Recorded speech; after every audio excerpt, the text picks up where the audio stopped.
to Keto Chat, another episode. I am here today with Kristin, and we're going to talk about her amazing journey of keto and success and the transformation she's experienced.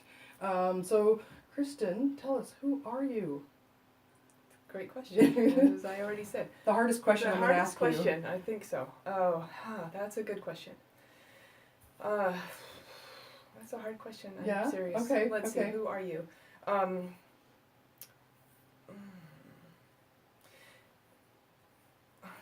the answer to that question. Let me think. Really, seriously.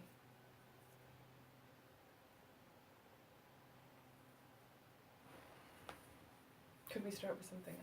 Yeah. Instead of who are you? What else could we say? Where do you live? Okay. I live in Burien currently. Yes. Seattle area. Seattle. And lifelong but before resident? that, no. Okay. No, I've only been out here since 2008. Okay. I grew up in Colorado. I spent all my life in Colorado, where it is 7,000 feet and high and dry. Okay. It's a high desert. All right. So into outdoorsy stuff your whole life then? Sort of, maybe. Okay. Maybe not as much. You know, people move there to be outdoorsy, and people that are from there may or may not actually be outdoorsy.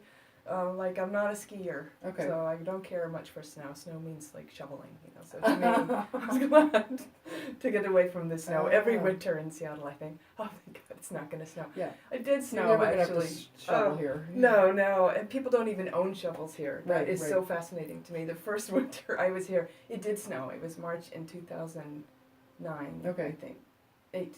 And it snowed a lot in Seattle, and the whole town was completely shut down. Right. It was really, I was really mystified.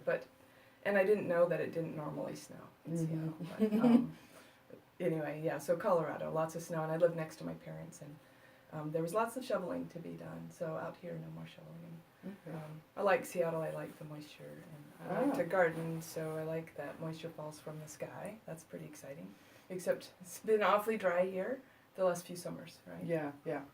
So, oh no, that's what that sound is, my telephone. Oh, I think it's quiet enough. Okay, good. Okay. So you have a history of being kind of a body worker, right? Like, yes, that is true. Tell me about what you've done, different modalities, and how did you even get there? Oh, okay. Well, way back, I went to massage school back in 1986. Okay. And I was in Boulder, Colorado. Okay.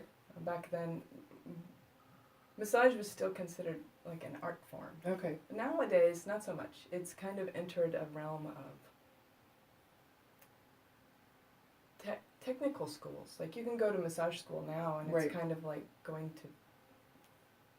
to a beauty school almost, right? Back then, it was different. It was still pretty hippy-dippy in Boulder, Colorado in 1986. So, and it was an interesting time for me because I had come from rural Colorado, and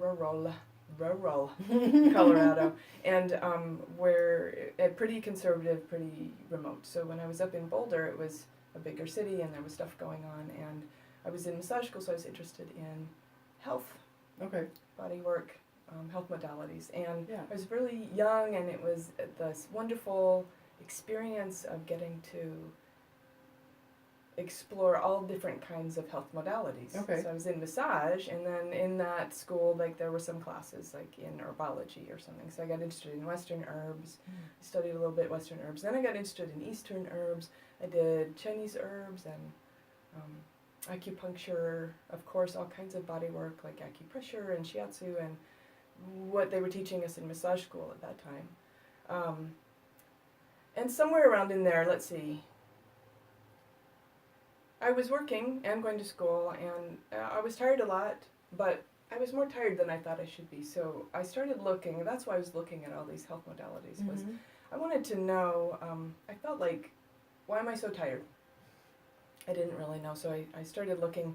Eventually, after all that stuff, I also looked into, I was talking with someone about this last night, Ayurvedic, homeopathy.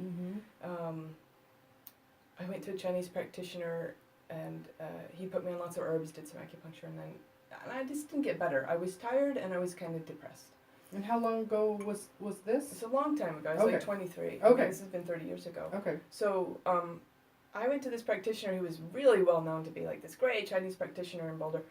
So we tried some stuff, and I didn't really get better. And he actually, I sat across from the table from him, and he said, I don't know what to do to help you, and maybe you should consider taking antidepressants. Oh. And I started bawling. Oh. It's like, that's the last thing I wanted. Yeah. I did not, that's why I was seeing a different type of practitioner. I didn't want to do it. So, gosh, I just kept looking and looking and looking for something that would help me feel better, more energetic.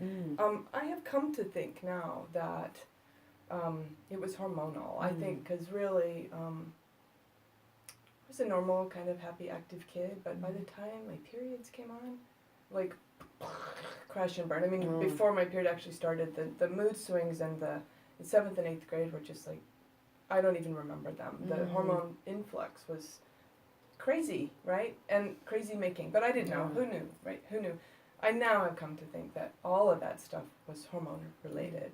I did find some help eventually, like in homeopathy. I felt like for the first time in 15 years, the heavy mood and the depression lifted off. I had a great practitioner.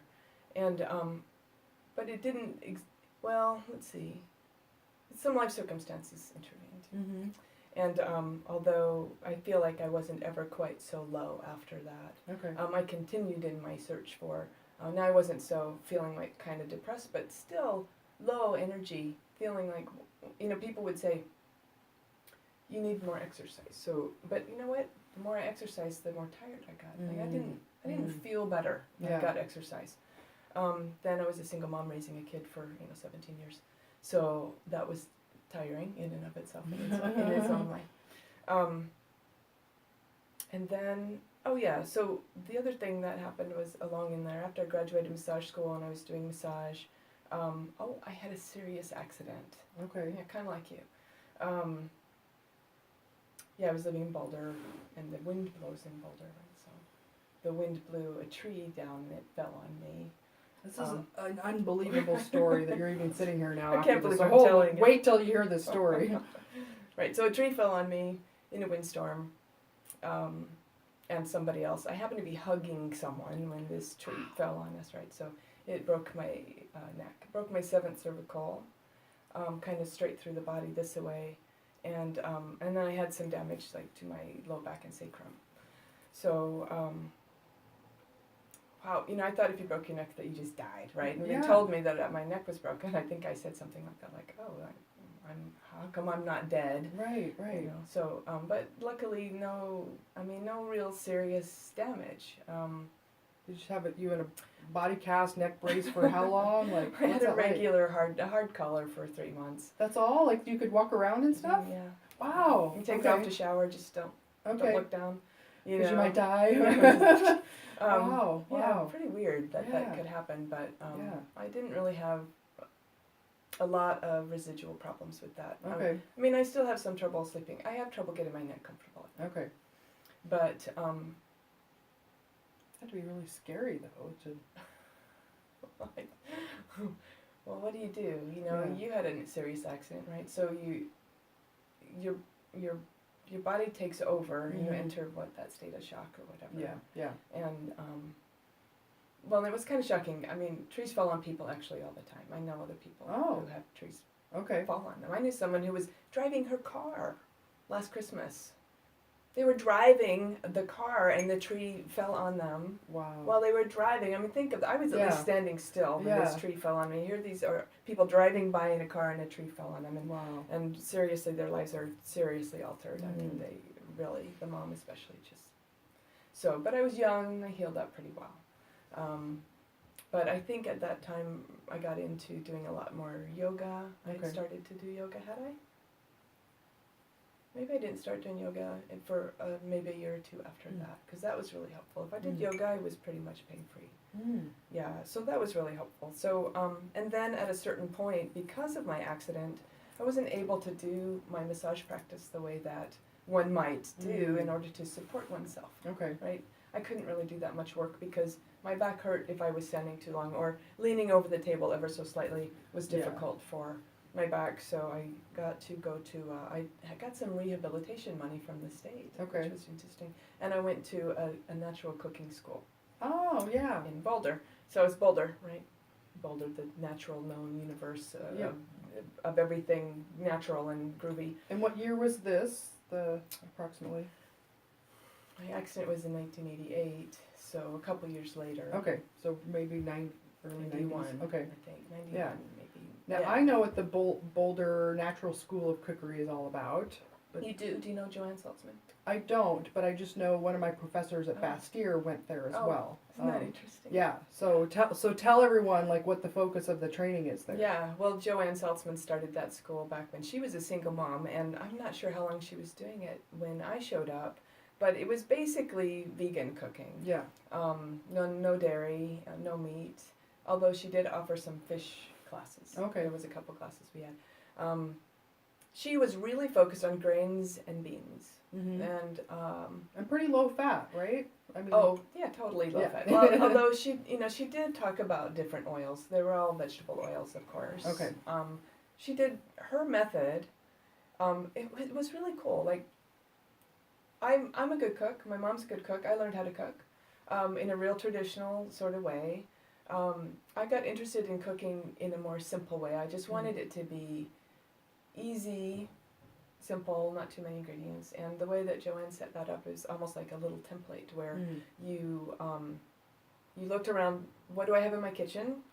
I have a farm box from my co-op or whatever. What do I do with? I have 10 pounds of carrots. What in the world am I going to do with them? Things like that. So, so the template for Joanne's classes was that you had your main ingredient or ingredients, usually a couple, and then what oil do I want to use, what salt seasoning do I want to use, and what herbs and spices do I want to use. So it was like making up your own thing as you went along, and Okay. she taught us how to do things like,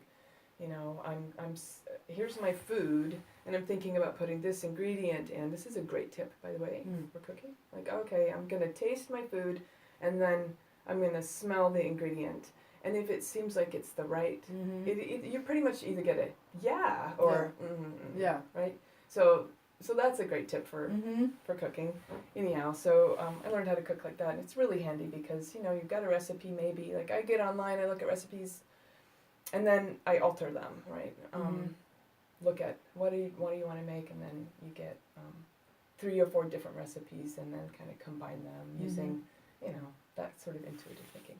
So I learned how to cook with nut milks, and I was really anti-dairy at that time. Mainly because I thought that dairy made my skin break out. And interestingly, eating this way, I'm eating a lot of heavy cream, and I don't think my skin is breaking out anymore.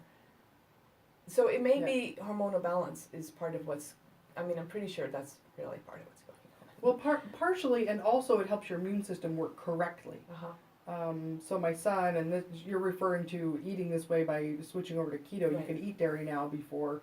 My son has had a very similar experience where he recognized, many years ago that dairy would cause his acne to flare up really bad. And he had cystic acne for quite a while, and so when he cut out dairy, it subsided, and it was only surface acne. It was still pretty bad, but he didn't have the cystic acne, so he would mostly avoid it. And then a year ago, when he decided to try keto, I said, this kind of has some remarkable effects that people. It reduces allergies to food. I said, do you want to try adding dairy in? And he's just over a year now keto, and he probably drinks a cup of heavy cream a day, eats plenty of cheese, and his skin is like the clearest it's ever been. And even so, he had a lot on his back as well, and that's all gone. So he's like, dairy doesn't affect me anymore. That's so fascinating. Because I have a kid too. He's 27. Okay. Same thing. A lot of really cystic acne, and he's adamant about I'm not going to eat any dairy products. Yeah. Yeah. And I haven't really had enough time to talk to him. He's interested in it. He's super skinny. This kid doesn't need to lose weight, but his health isn't that great for being 27 years old. Yeah. He seems to get sick a lot, and that's really interesting about the dairy thing because he has expressed interest in the diet, but he's busy right now. He's like, oh, when I'm ready, I'll hear about that. But that's good news about that because I was asking you, well, how do you be a vegetarian? What if you're a vegan? It's got to be hard to it's got to limit your choices. That's all. So yeah, that's what I encouraged him to try the dairy at first, and a lot of my clients I do that as well when they've been avoiding dairy. Try it out in the beginning, see if it works for you, because it's one less thing you have to restrict, and so it ends up being a little more freeing to know like you can have some dairy and all those cheeses you've been avoiding for a while. So, well, let's go. Okay, so let's go back to your. So you got the certification at the Culinary school. That's right. I did some professional personal chef. That's what you call it. We did some personal chef. Not a ton of it actually. Okay. It turns out. I don't know. It wasn't really my gig. The personal chef thing. It was okay, but. I did that, and then what did I do? I'm not sure that I actually ended up supporting myself doing cooking, but I learned how to cook, which was great, eating in a cleaner sort of way.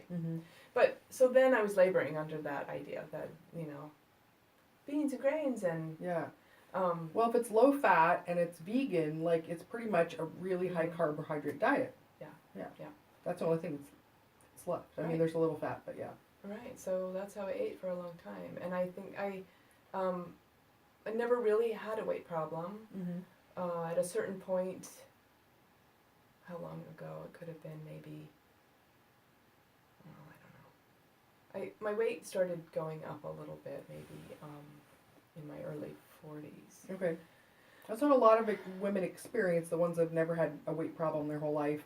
And then this hormonal shift happens in their 40s, and they're like, why am I gaining weight? Like, I've never had to worry about this before. Right. I was really mystified, too, because, and it reminds me, I was watching one of your talks with the doctor, and he was saying, yes, I was a vegetarian. I went to a vegetarian-based medical school.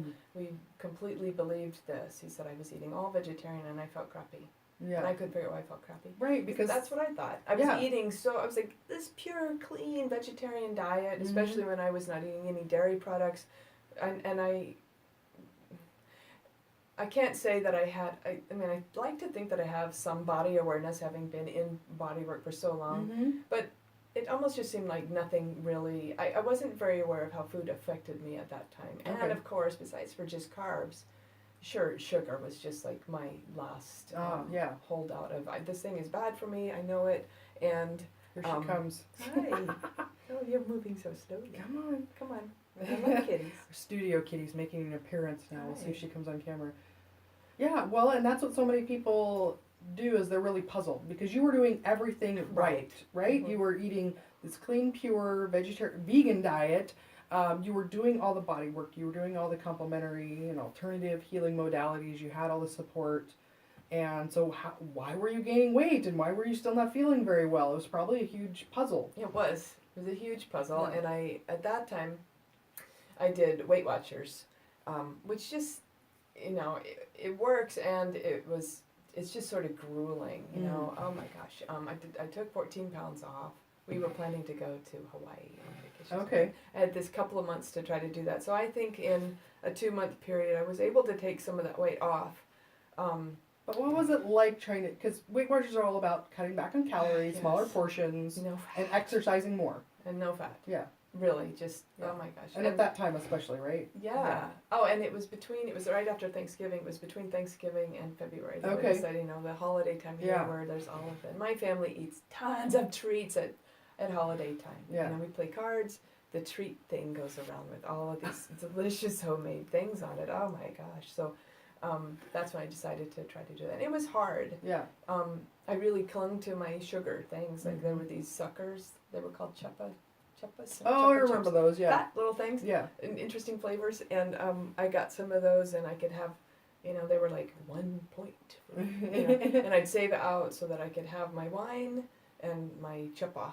And somehow I got through it, but it wasn't fun. It was difficult. Yeah, and a lot more exercise. I have to say what I really love about this. It's not that I don't like to move. I do.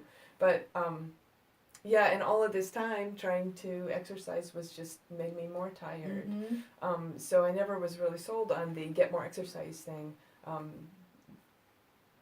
What I love about this is I can do really a pretty moderate amount of exercise. Like I go to a yoga class about 3 days a week, and I walk a little bit, and I do some weights. which is actually more exercise than I've ever done at one time. But I feel good now. It doesn't make me feel tired. I actually am ready to. Yeah, well, and that's one of the things that I encourage my clients to do is that the opposite of what you've been told for so long, instead of forcing yourself to exercise, which just makes you more tired, is that get into ketosis, wait till the energy comes back online for you, or maybe the first time ever in your life where you've got consistent energy. Then you're just going to want to do these exercise. It feels good, and so you have so much energy, you just can't not. It's pretty exciting. Yeah. It's exciting for me because I just spent all those years like in this kind of, I just felt like something was pressing me down. So, like I said, so somewhere around my 40s, there was some early hormonal shifts. So then, as I'm approaching 50, bigger hormonal stresses started to come on, right? And that was maybe 3 years ago that I really began what I would say were hot flashes. I don't even think I have menopausal symptoms as bad as some women do. Some women get it so bad. Yeah. On the other hand, a hot flash that wakes me up many times a night is pretty disruptive, and I really, really, really need my sleep. Right? So the hot flashes were the worst of my symptoms, but also brain fog.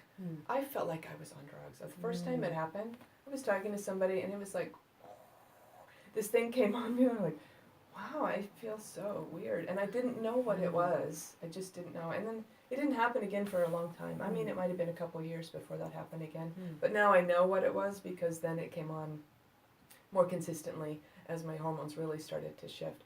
Oh, and besides for all that, I know this sounds like I'm just talking about my health stuff, but I think that is what you asked me to do. Yeah, no, it's important because there's so many other people going through what you went through, and you know, part of why I do these interviews is I want to give people hope. Right. Because just like you went through where everybody told you, and we'll talk about this more, but everybody told you like, oh, there's nothing wrong, this is just normal part of getting older. It doesn't have to be. Right. Oh my gosh, right.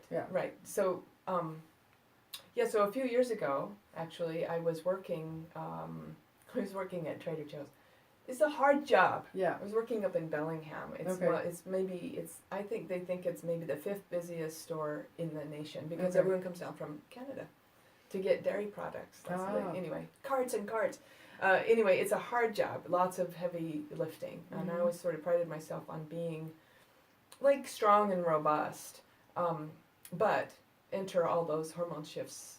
And I didn't know exactly what was happening. It's kind of like when you're pregnant, all of your hormones shift.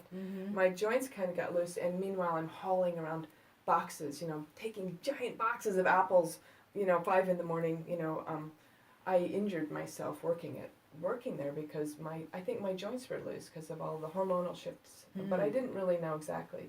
And I worked early mornings, and it just started crashing, really serious. I went to a chiropractor, and she had me do a little spit test. She says, you have cortisol. Adrenal exhaustion. Okay. Yeah, so she said, you have adrenal exhaustion, and she wanted to treat us with all these, pregnenolone and DHEA. Yes. And I did some of that, but it didn't fix it. My naturopath was giving me B12 shots. She couldn't figure out, I wasn't anemic, but there's something about your, is it heme blood? I wasn't a vegetarian at the time. I had started eating meat, but she was trying to get me to eat more red meat, and anyway, she couldn't really figure out what it was either. Then I moved back to Seattle. I saw a new naturopath. She said, you have reactivated mono, she said, because I had mono. And it kind of made sense to me because I had mono in the 8th grade, right before I got my periods. So again, that hormonal stuff, and then mono. So back then, they didn't treat mono. Like now, if you get mono, they give you antivirals like they will if you are HIV. So because you can't get rid of a virus, it will stay in your system, but you can suppress it. And I'm usually a really very natural medicine type of person. But you can't get rid of a virus. So normally, I don't take antibiotics just willy-nilly. That will kill that. But a virus, no, it's just in there. So now they suppress that. But back then, no. So this doctor said, you've had mono for 37 years or however. Oh my gosh. I'm like, wow. She goes, no wonder you're tired. And, so this is an interesting part of the story. She said, I want you to go home and sleep I want you to sleep 12 to 15 hours a day. Holy crap. Who has time for Who that? would really? We had just moved and I wasn't working very much, and so that's what I did. And I think and that's when the weight really, really started to come on in earnest, because I was sleeping, I wasn't moving very much. I wouldn't say I was depressed, but just the low energy and dealing with that kind of, I mean, it's not the worst problem, but it's a problem, and it was a lifelong problem. Why do I feel, like just crushed? I just felt crushed, pressed down. So she had me do some other herbs and stuff, I think. But nonetheless, the weight just came on. I went to a chiropractor who said, oh, you're just getting older. He's a little older guy. It's like, you're just getting older. You're just gonna, you could probably walk, but, you're just gonna have to get used to this. What is that? No. Embrace your expanding waistline, because that's what happens when you get older.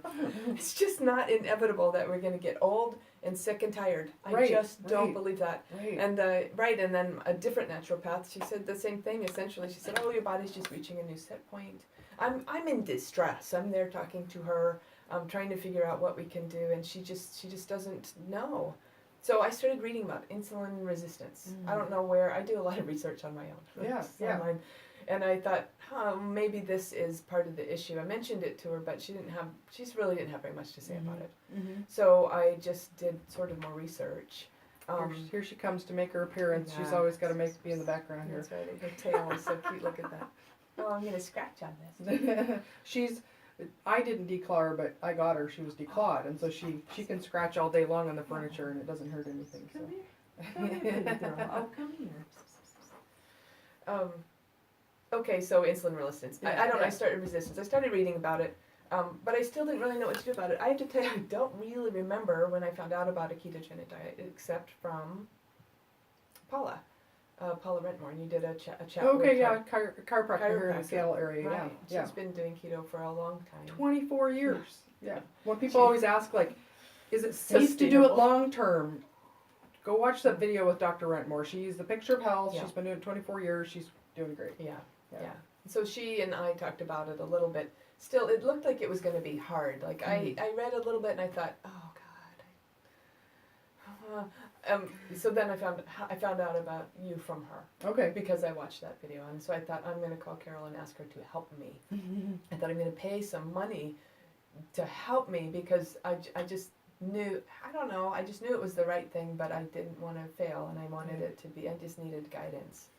Did you have the impression up front, like a lot of people do, it's like a high meat diet, you're just going to be eating meat all the time? Like, well, we tried, I'm always saying we, because I subject my husband to everything that I do. He's a really good sport about it. I do most of the cooking, so, there you go. We tried Atkins briefly, maybe a year or so ago. So I haven't done like tons of diets the way some people have. I did Weight Watchers. I knew that it worked, but I didn't like how it worked. It just didn't really feel right to me. So I didn't really want to do it again. So so we tried Atkins briefly. Way too much protein. Now I know why that didn't work for me.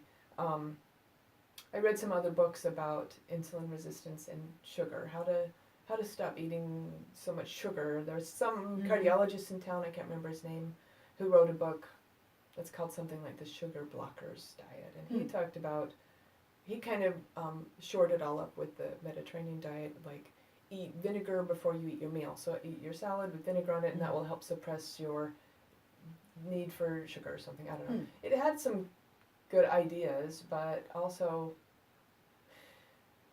it might have been at that time that we really, really cut off all carbs, right? I had cut out wheat a long time ago. It seemed like it helped my restless leg, which has come back for some reason. But I cut out wheat, and then my naturopath also said, well, the thing is that if you just switch from wheat to some other grain flour and you eat all of your non-gluten treats, you're not really helping yourself that much, because the more refined the thing is, if it's a rice flour or whatever, grind it all up, and then it just goes into your system so fast. In that book I was reading about, within the first 2 or 3 inches of your intestine, the sugars just They just go right in. Yeah. So the more refined your flour is or whatever, it's just the faster you're going to get that big sugar thing. Yeah. Right, we had finally cut back breads and pastas, and I don't really miss those things that much, and I grew up on breads. Oh my gosh, breakfasts were pancakes and biscuits and things like that. But things remained, like I didn't really understand about fruit, and that's the thing, people will say, you can't eat that way, what about fruit? Fruit's healthy. Yeah. Fruit's healthy. Oh my gosh, that's one of the biggest ones, right? It's all sugar. Yeah. It's just all sugar. Yeah. So I think that was the hardest thing, was I just love to eat like apples, and I would believe that was healthy eating. Oh, is it turned around? Yeah. Okay. Hopefully we got all that. Hopefully we got some of it. Yeah. It's all my horrible. Right, so, and then the thing when we were doing Atkins was, oh wow, it just feels like you can't eat any vegetables. How are you going to really, but I don't think, at least when I was researching that aspect of it, that I really understood the difference between root vegetables. Still, carrots, beets, they make sugar out of beets. Yeah, yeah. So now, there's a lot of vegetables, and I was a vegetarian cook, so I do know how to cook vegetables so that they taste good. Yeah, yeah. But, so cutting out those carbs was a huge step, and that was about a year ago. And then I started, it was a year before I started with you. Okay. And then I just got serious. I called Carole. And oh my God, I'm so happy. I am so happy. It's just the most amazing thing. I've just been looking for this, obviously, for 27 years. I've been looking for what am I supposed to eat? And there's so much information out there. Right. How do you know? You're already doing it right. How could it be that? Yeah. So, what were your expectations going to my program? Just before you started keto, what were your expectations of what might happen for you? What might happen? Well, Paula said, because I had complained to her about my weight and my kind of low energy, and she said, well, that can help you take some weight off, and that's a big deal. If you don't feel good, if I don't feel good in my body, and I can get kind of obsessive about that, like in that awful way, if I could just feel better about my body, everything else would just be better. And it is a relief. It is a relief, because I was just going up. It was just going up. And I didn't know how to stop it. And I just thought, wow, if I can't figure this out, I'm just going to keep gaining weight. I don't feel like exercising. I don't want to go to the gym. And so there was the expectation that I could lose a little weight. But then I heard also, I think probably I just listened to, after I heard you and Paula, I went to your site, I looked at some of your things talking about your accident, how you got better, and I did some more research before I called you. Epilepsy and Alzheimer's and all of these other things that it said would be, could really help. So I figured it was kind of like a long-term health plan. Okay. Really, health insurance. Okay. I figured, I don't know, my sister's really concerned about Alzheimer's in our family. I don't even know if we have a history of Alzheimer's, but I was reading about something the other day about how you can really keep from developing Alzheimer's with this, and all the research I did about, fat, it's good for your brain, the synapses in your brain, and all of these other things in our bodies that function better with fat. And, well, gosh, it looked like really good food. I mean, what's not to like about it? I just got to say. I mean, I know some people struggle. I've got lots of friends. I talk to everyone about this, all my friends. Oh, my new thing. I kind of tend to get on a project, right? Whatever it is. 1 year it was chickens. I did chickens for a long time. But I get really kind of fixated, too. So I'm on this, and I'm, like, really on it. Okay. And so I talk to people, and I read a lot about it. So, I mean, the health benefits, obviously, are just outrageous, Yeah.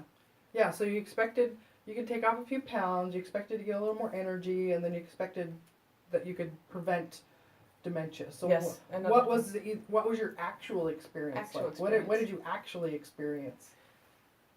Let's see.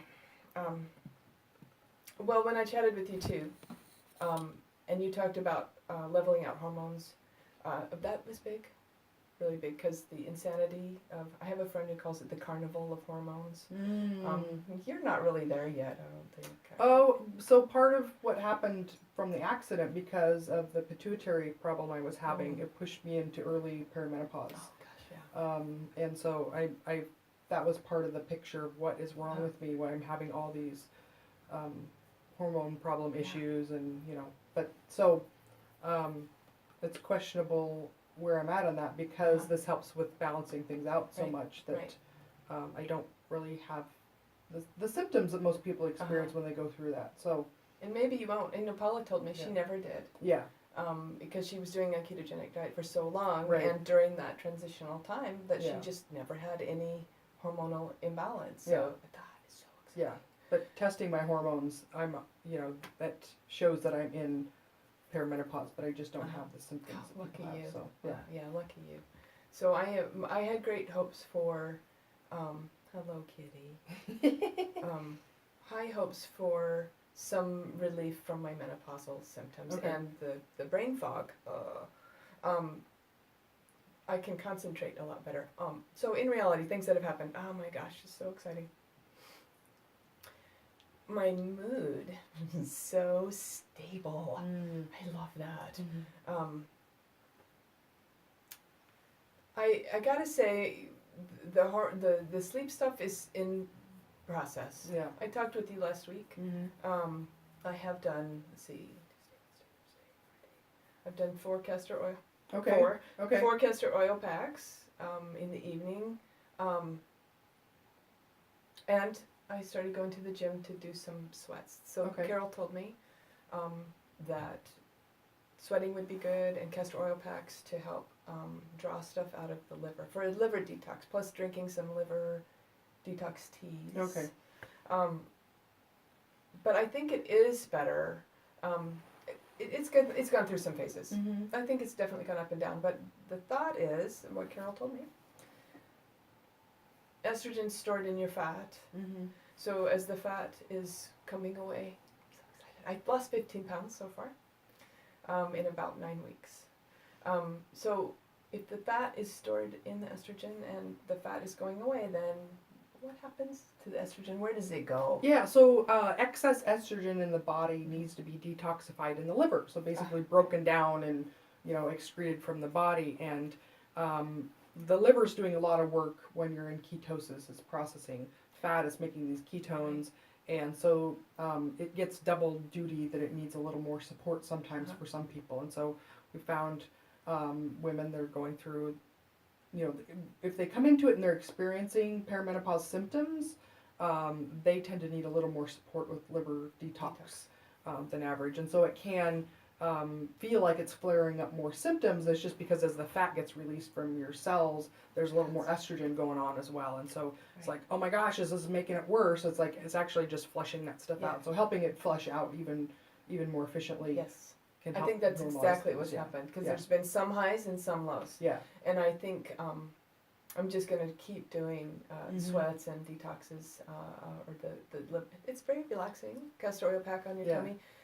And gosh, who knows, I sit in the evening, who can't do that? So I have really high hopes for that, because I do feel like it's gotten better. And in a really short amount of time, I mean, in a period of 9 weeks, to feel like there were some ups and downs, but there's sort of a leveling, and they're not as intense and they're not as long. So I might wake up in the night, but I'm not, it's not as bad as it was. So that is very, very exciting. Yeah.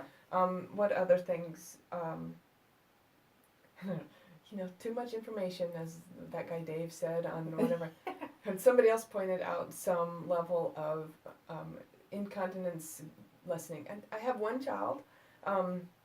I didn't have it bad, but it would be the kind where, oh God, I'm going to sneeze, kind of clamp down. And that right, has so how many of you changed. women out there that are watching this right now, like, have been told, or you just thought, like, it was a normal thing after you have a baby, as you get older, to have problems with incontinence, like you're talking about with your sneeze, or you laugh too hard, just a little, or maybe some trouble with, like, fully eliminating, like it took a little more work to get everything out, right? How many of you know what that's like?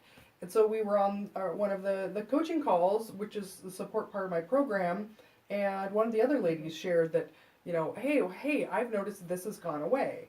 And then there were 3 other of us on the same call that also said, yes, we've experienced the same thing. Amazing. And so that's another, the list of keto improvements is amazing. And then all these little things that we're just told are a normal part of getting older, a normal part of being a woman that's had a baby and had childbirth. And, nothing else changed within us, but something about the insulin resistance or the insulin or something, inflammation maybe, something was affecting the way our bladders were working. And it's pretty interesting. It was cool. I mean, I'm pretty excited about that.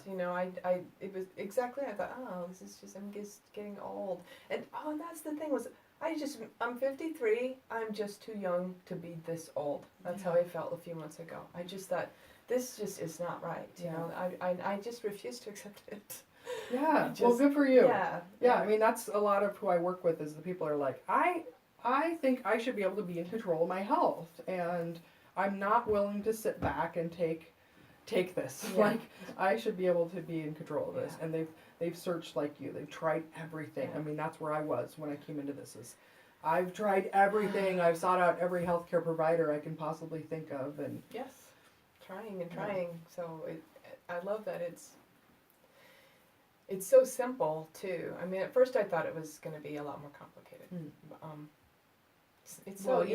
You have made it super easy. You had the secret to make it easy. I guess so. Yeah. It was so easy. I'm trying to think if there were some other great benefits. I know there are. I know one that stood out that you shared with me was about how you just felt calm and peace, relationship with food. Oh, yeah. Yeah, yeah.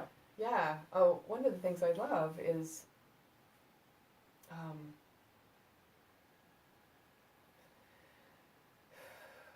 I feel kind of like we're friends again.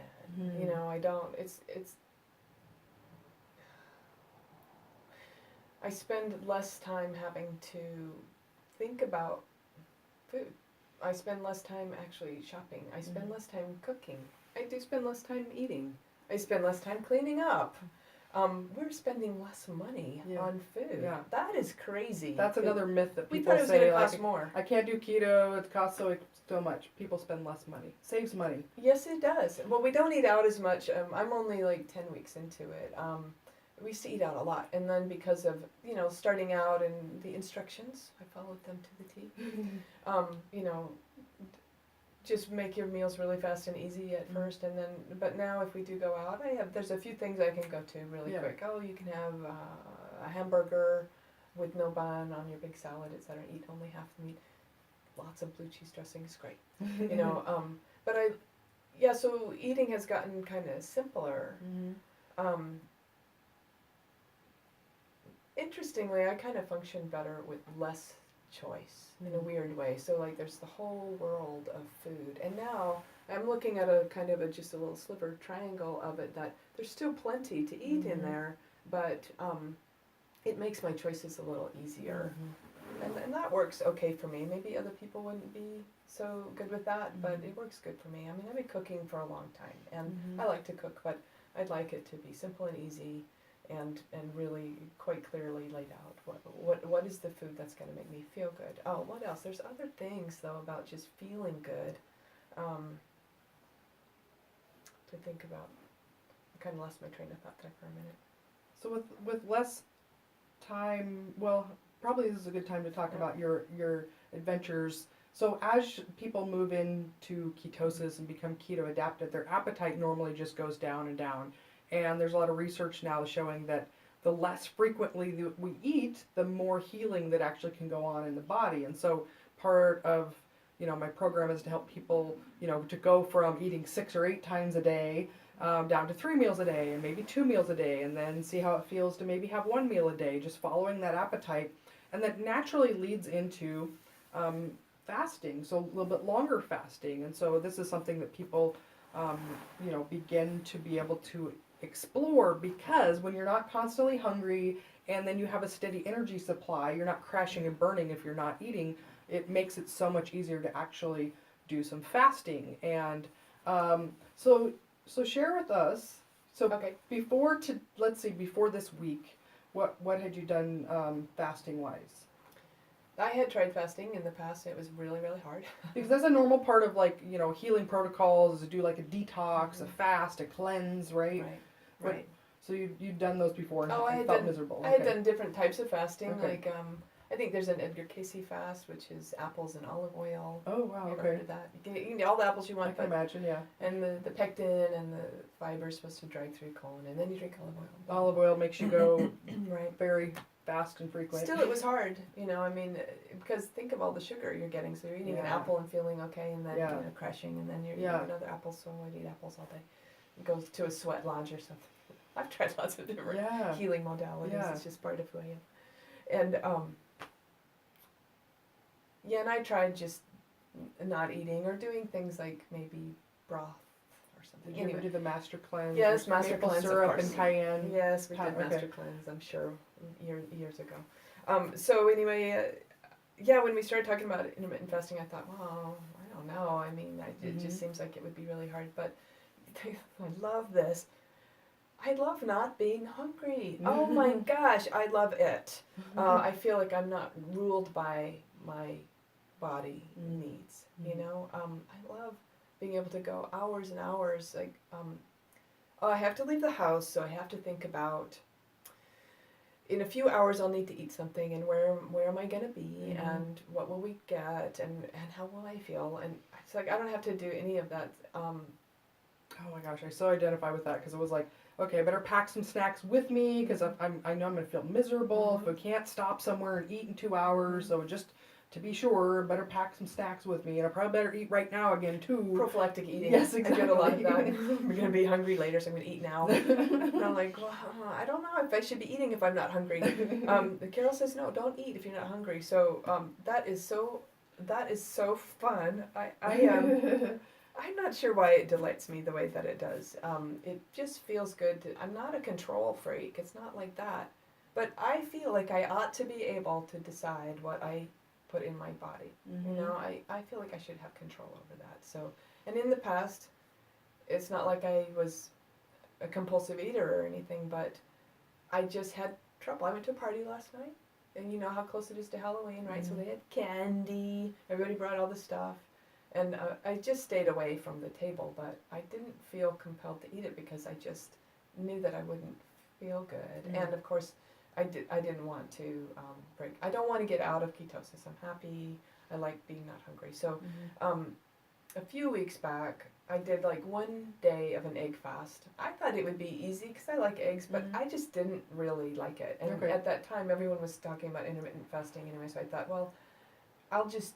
Why even bother with the eggs? I'll just try a 24-hour fast, and I did. It was really easy. So did you do the dinner to dinner technique? Yeah, okay, I did. So that that's what I recommend a lot of people start with, is because it's psychologically it's easier. So you're not actually going a full day without eating.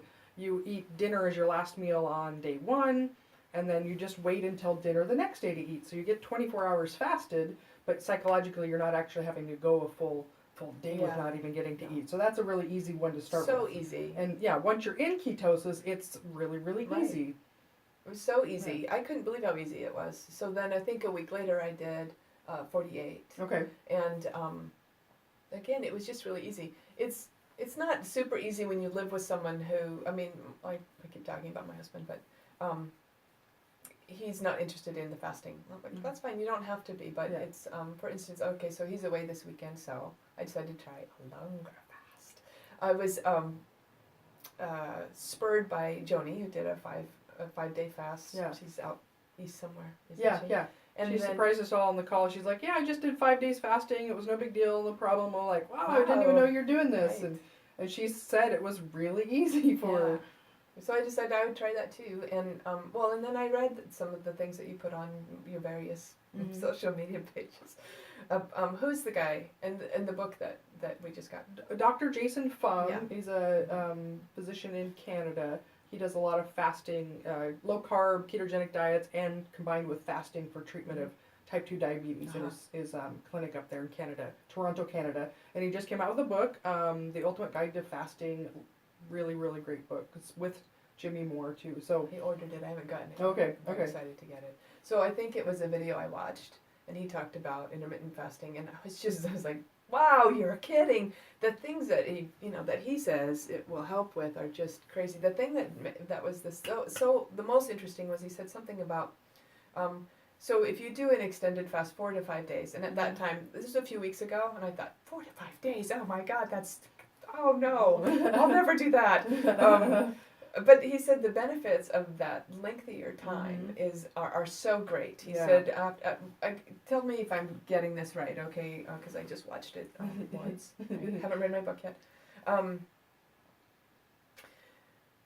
When you fast, then some cells will naturally die away. Cell growth, they live, they die, right? And then that the body does this thing where it kind of flushes out all the dead cells, and then when you're done fasting, there's a creation of new cells that are so new and pristine. They're as if they're so brand new. They're like what you have when you're in utero. Yeah, I love that. How can that be? I love that way of explaining it. Like, it's different than the way he talks about it, but yeah, I mean, so there's natural processes in our body that are designed to, two things. There's apoptosis, which is like programmed cell death. So when they get to a certain age, they're programmed to just commit suicide, basically die off, and our body will replace them. The other part is something called autophagy, that is, part of the way our cells should function is that if, there should be something that recognizes, like, this little part of the cell is no longer working right, it's getting a little old, it's just not working the way that it should, and the other part should go in there and disassemble that part, recycle the parts perhaps, maybe flush them out, and then just make a new part. But it turns out that when we're constantly in, high carb, getting insulin release from all these high carb meals that we're having, that shuts down that process of autophagy.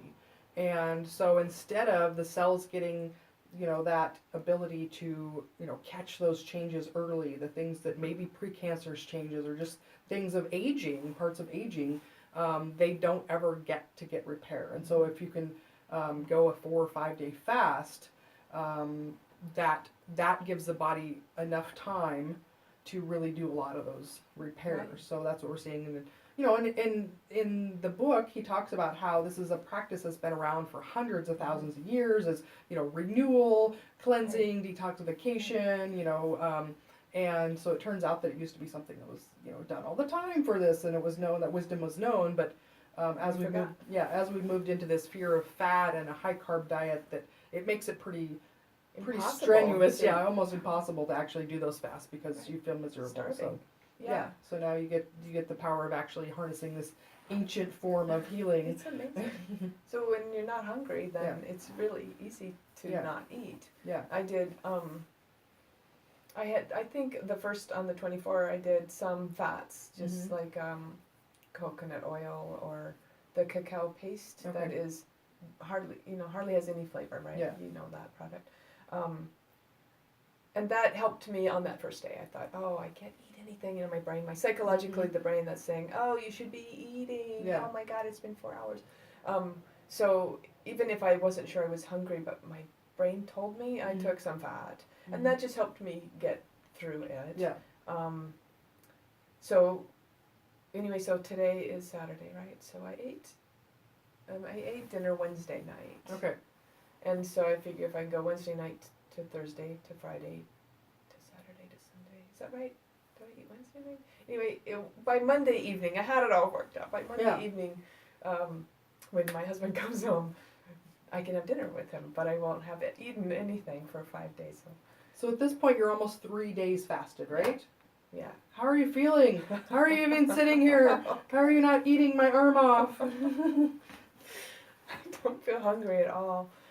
And how's your mental clarity? That's another thing people think if you're fasted, you're probably going to feel really tired and foggy. I feel great. I can't believe it. Really, this is just like some kind of miracle dream. I struggle a little bit with the psychological stuff. And again, I've said it to you before. I love observing my mind do this thing. I am not hungry. And my brain's telling me something else. So watching that and just like working it out, it's really a lot easier to work with the psychological crap when the physical stuff isn't like right there saying, pay me. Yeah. And when that's not happening, then I can observe what's really happening. What is it that my mind is telling me that's just not true about, oh, it's time to eat. Yeah. Or, whatever. So I'm excited about being able to do these days and then incorporating them to do like at least one longer fast a month, I think. Yeah. Why not? Why not? Yeah. I have all this time. Oh my gosh. 5 days Yeah, so of what like, are you, what am I doing yeah, with so my what day? how are you just shocked with like how much more time you have in your day? Like what are you doing Really, with yourself? I walk in the kitchen and then just walk back out. Like I don't have to be in here. The kitchen's all clean, dishwasher's run. So I love that too. It's all like, oh, nice and neat, and I have all this extra time. Do you have new hobbies or anything? Or playing my banjo more. Okay. That's right. While packing, we're getting ready to move, so I got all these days to pack stuff, and so that's good. Yeah. What else? Was Nice. there something else we were going to talk about? Well, I was just going to ask, like, I really appreciate you sharing all this because, it's one thing when people talk to me and they're like, yeah, it sounds a little too good to be true, but being able to share these stories, these remarkable transformations and just being able to experience that and until you do experience it, it's hard to believe. It is. And you've been searching for a really, really long time for a way to feel this good. So Yeah. I'm really glad that, I'm sorry it's taken so long, but I'm really glad that it's finally here for you. And so I wonder then, in closing, do you have any, tips for people that maybe are thinking about doing this, or maybe people starting out? Like what tips do you have for making it? Tips. Carole makes it super easy. I did the 8-week thing. It's so easy. Really. I just thought it was going to be hard, and it just wasn't hard. I just followed Carole's instructions really clearly. I haven't felt any urge to add any sugary things in. I bought some of that swerve, but then I thought, and I made some tea. Oh, I love my breakfast. My breakfast routine now, when I'm not fasting, is that I take my chai. I make homemade chai, and I take the cacao paste, which is chocolatey flavored. So this is the cocoa butter, right? No. The white stuff? No, Mm-mm. no, okay. It's actually the real It's called 100% chocolate, basically. It does have some carb and some protein in it, so Yeah. I do have to weigh that. But I do that with my heavy cream, like half a cup of heavy cream, some of the cacao paste, which I have to chop up. It doesn't melt very good, so you have to get it kind of little, and the egg yolk. Oh my Okay. gosh! And then with the blender, the immersion blend, like that, and oh my gosh, it is so tasty. I look forward to that for breakfast. I can eat that, and then I don't have any urge to eat until about 6 o'clock at night. Okay. And it's And- super nutrient dense. Like the things you're Right. including in there, the egg Right. yolk and even cacao paste, the Yes. real stuff is like Yeah. lots of minerals in there too. Right. Yeah. And it's a really nice treat. But I had the urge to add some swerve, one of the keto friendly sweeteners, and I looked at it. I thought, well, I tried to put like a half of a teaspoon in, but it was a couple of carbs for a half a teaspoon, I think. And I thought, well, I'm not sure that's really how I want to spend my allotment. And with that egg yolk, it tastes a little sweet anyway. I don't know how that can be, but I really don't have that urge for the sweet things anymore. Yeah. So Yeah. your plan to reducing the snacking was a really big deal for me. I was a grazer constantly in the kitchen. So cutting back to the 3 meals from the 3 meal and the snack was kind of a trick, and then getting down to the 2 meals. And now I'm loving not cooking so much that I'm really happy to do 1 meal a day. Yeah. Doesn't always work in my household because other people want to eat more than 1 meal a day. But getting away from that snacking mentality was really, really big for me.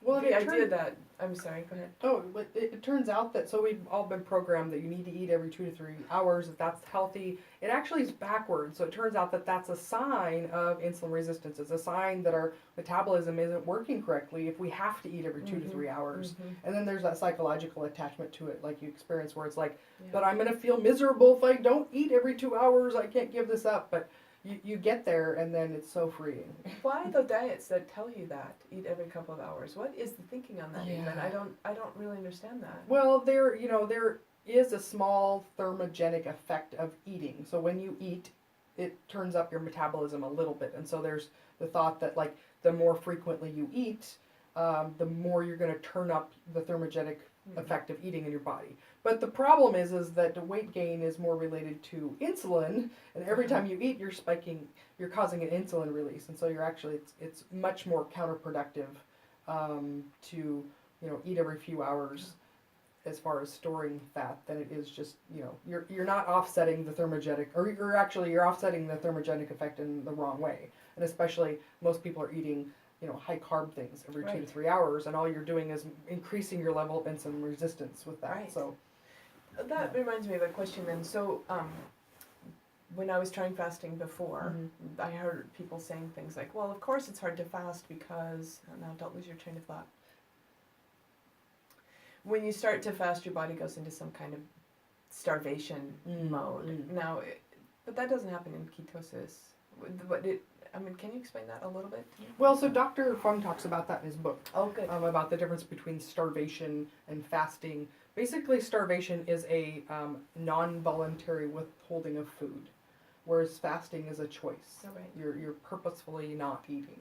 Right. So that's a big difference of that, and and then he goes through all the myths and stuff. So if people want to read more about that, go get the book. Yeah, I'm really not sponsored by the book. I'm not getting any kickbacks or anything like that. I just think it's a really great book to kind of unravel a lot of those myths. And can't wait to read it. yeah, so he talks about the research that looks at body composition, the myth of like you're just going to waste away and that you're going to use up all your muscle first before you use fat, right. and so he talks all about good. that. So, Good, I can't wait to read it. Yeah.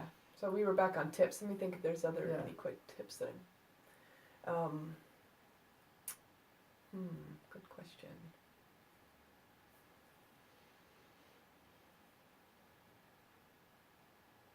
Well, it is really nice to be able to bounce things off of other people in your Facebook group, and having support for any endeavor, of course, that's huge, right? So being able to talk with other people about it, check in. It's really nice to make friends with other people that are eating keto-friendly meals. We went over to Paula's, and she's got all this keto-friendly food. I love that. So you don't have to feel like a lone wolf, like making those connections in community. And, And that thing that this morning you and I were chatting a little bit on the Keto Radiance page about what am I telling myself when people are offering me food that I don't want to eat? Or when people say it's not sustainable, they come up with all these. I'm not sure why everyone wants to resist it so much. There's a psychological piece that if it's working well for you, so they can either join you, which means they need to make big changes. Change is hard for people. People don't like to change, especially they don't like to change their diet. So therefore, to reject that, they've got to come up in their mind with a reason to reject that. Right. And so their mind will come up with whatever, 100 different things that they've heard or myths they believe or something like that, or just make something up, So that's just easier. And so it's easier, like, okay, so I either have to admit that what I'm eating isn't sustainable myself, or what you're doing isn't working, and then I can keep doing what I'm doing. Yeah. So. Well, and carb addiction and sugar. Oh, sugar is everywhere. Yeah. I mean, really, it is a huge effort to make a change that is against what pretty much everyone else is doing. Of course, keto is now getting a lot more attention in the media. I think people are going to be talking about it more and more.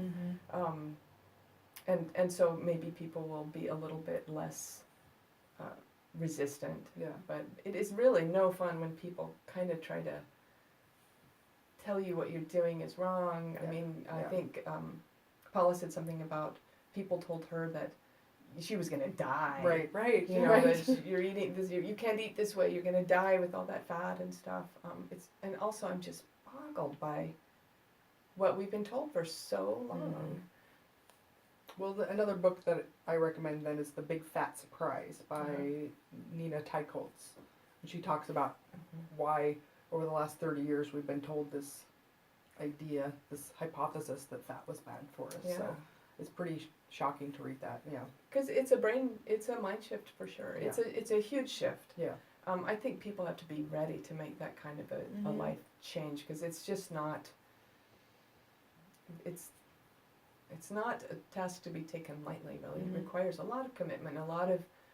I'm personally enjoying the self-discipline aspect of it. Not everyone can do that or wants to do that. It takes some determination, but it feels really good. I mean, it feels good to get the weight off, but it feels really good that I did it. Like, I cared enough about myself to find what it was that would be working for me, and to execute it, and feel like valuable enough, and I have the wherewithal to make that happen. Yeah. For myself, and that's huge. I mean, I just Well, I can imagine too that if you compare that to the Weight Watchers, like Weight Watchers, when you were doing that, you didn't feel at the end of that like, wow, this feels so great. I'm going to keep living this way the rest. It was like, I can't wait to go back to eating really regular food, right? Whereas this, how does it feel now? Like, what's the future outlook for this? Oh, well, I'm just going to keep doing it. Yeah. I don't. Why would I go back? It falls into the category of, and kind of what you're saying is, once you know something, you can't unknow it. Even my husband said, oh, I think at first he thought, I'll go along with this for a while, but eventually she'll probably be done with that. Yeah. But even he's like, oh, now that I know this, how could I think about going back to eating foods that I know are going to do these bad things? Yeah. Now it's like, to me, this is just kind of like the big health path. Everything is going to improve going forward. I mean, that's what I believe. All my body systems are going to be functioning better. They already are. And then, according to things you said, the longer that I stay, even 5 years down the line, you can be noticing health improvements. And just the thought that, like I said earlier, Alzheimer's or something, things that are happening slowly in my system that, that unattended would turn into something else. I feel, I kind of have this peace of mind that won't happen now, because I'm actually actively doing something to prevent it from happening. I'm not just sitting around waiting for someone to tell me, oh, by the way, you have cancer. Right. Because somehow in my mind there's that, that's what we've all been told. We just kind of go along for a while, and we get old, and we slow down, and we get stiff, and we start to lose our minds, and we pee when we laugh. It's not going to work for me. Yeah. Well, okay, so I have one last question for you. If we, Okay. One of the common things, so I talk to people almost every day about, implementing keto in their life, and one of the questions that people have about themselves, the big, I don't know if it's a concern, but like doubt that they have is that, I've tried all these other things and I've never been able to stick with it. How do I know? How can I trust myself that this is going to be any different? Oh. Do you have any thoughts on that? I have no doubt that I can stick with it. I don't have any urge to go back to eating that other way. Because I read up enough that it's not just, some people will do a diet and they're not really interested in the science behind it. Right? I mean, if you read the science, even in the thumbnails that I've been reading in the last 10 weeks or so, the evidence is all there, and it would be irresponsible really for me to go back to eating in this other way that feels like a disservice to my system. So for me, I don't have any doubt that I can just keep doing this. There may be trouble spots. I'm sure visiting my family would not be the easiest thing. So yeah, there will be some places, but still, again, kind of like this morning when I was thinking, I feel strong enough now to say no, thank you to foods that, I mean, I don't have to tell everybody what I'm doing. Right. I can make choices about the food I eat, and I don't have to explain it to anybody. I just can make the choices and say no, thank you. Yeah. Yes, it looks lovely. I was really, this pie is so good. You must have a piece. Oh, it looks really great, and no thanks. Yeah. And it feels like I feel like I can do it. I just have a lot of determination, and I think part of that is because it took me so long to get here, that now that I'm here, I'm just so happy that it's one less piece. It was a huge piece of the puzzle of my life, which is, why do I feel so crappy? What am I going to do about it? And now that I found the tool to get me there, Yeah. So it sounds like it's a combination of, I heard three things there. It's the fact that just knowing how good it is for you, then having the knowledge, but also then having the freedom of choice now, because you're not constantly hungry and craving. It makes it easy to keep sticking with this. And then also the reflection of how good you feel and how long you've searched for the solution. All of those three things all contribute to your no doubtness, like your confidence in your ability to move forward with this for a new way of living. Yeah. And I'm so grateful to you. Oh, Carole. Oh my gosh. Really, I'm so grateful. You made it so easy, and it's just. Somebody's getting grumpy. She needs to go down and you need to go. You need to decompress there. No, you're not going to bite us. She gets in this mode where she's like, I want to be pet, but it's also overstimulating me. Don't pet me. Don't pet me. Yeah. Well, I so thank you for being here. Thank you for sharing with everyone, because I know that this is going to hit home for so many people that, been searching like you, or just been told that it's just a normal part of getting older, deal with it. So I really, really appreciate you being here and sharing your experience, because, we have been told a lot of things that aren't true for the last 30 or 40 years, and it's going to take a lot of work to get the word out and help a lot of other people. So thank you so much for being here. Yes, thank you. And congratulations on all your success. And so, hey, if you like this video, give us a thumbs up. If you want to see more, subscribe. And if you want to explore what it would like to do a keto diet for yourself, I offer a keto consult. So if you want to, I'm going to put a link down below. Schedule some time to talk to me on the phone, and we'll, kind of look at your health history, your current health goals, what struggles you have, and we can kind of see, if keto might be a good fit for that. So, thanks for watching.